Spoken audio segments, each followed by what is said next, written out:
JRPGs You Might Have Missed is a series where I highlight a brilliant game that may have escaped your notice. If you have any suggestions for games you'd like to see featured in this series, please leave a comment down below just like these wonderful people.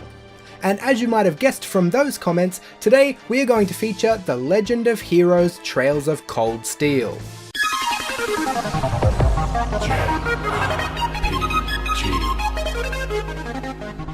Legend of Heroes is such a long-running series, but there are so many people who have never heard of it, and an even larger number of people who haven't played it, and it's a real shame. I mainly put this down to poor advertisement and coverage for this series in the West. They rely almost completely on word of mouth to promote these games, and it must be said it does do a good job in that regard. The Legend of Heroes has a very dedicated fan base, but even among JRPG gamers the series can be a little bit obscure.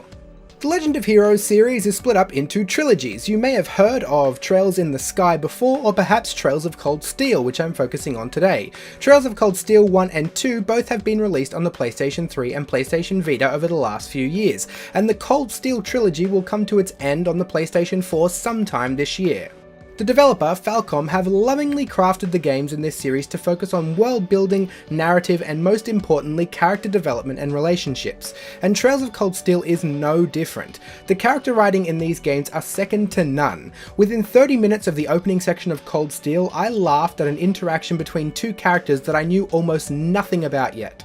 I shouldn't have had this level of endearment for a character this early on in a game, and it's something I've only ever experienced in The Legend of Heroes. Combat is turn-based, but with more interaction than you'd generally expect. On your turn, you do get to move around the battlefield. Positioning to get the most out of your abilities or to avoid damage is a key part of every battle, and it stops the combat getting too boring or too monotonous over time.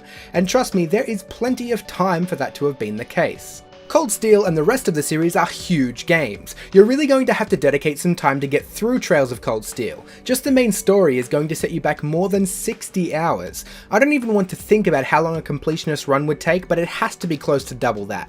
It's astounding that games of this scope are available on the PlayStation Vita. If I could only take one game console and one game series to a desert island forever, it would definitely be a Vita and Legend of Heroes, and I'd probably never get bored. Thanks for watching. Don't forget to leave your suggestions in the comments section. Like this video if you liked it, subscribe to see more of me and everything I do, and if you enjoy my content you could consider supporting my channel on Patreon, or you can use the Amazon links in the video description when making purchases. Your support means everything to me. Other than that, I'll see you all soon.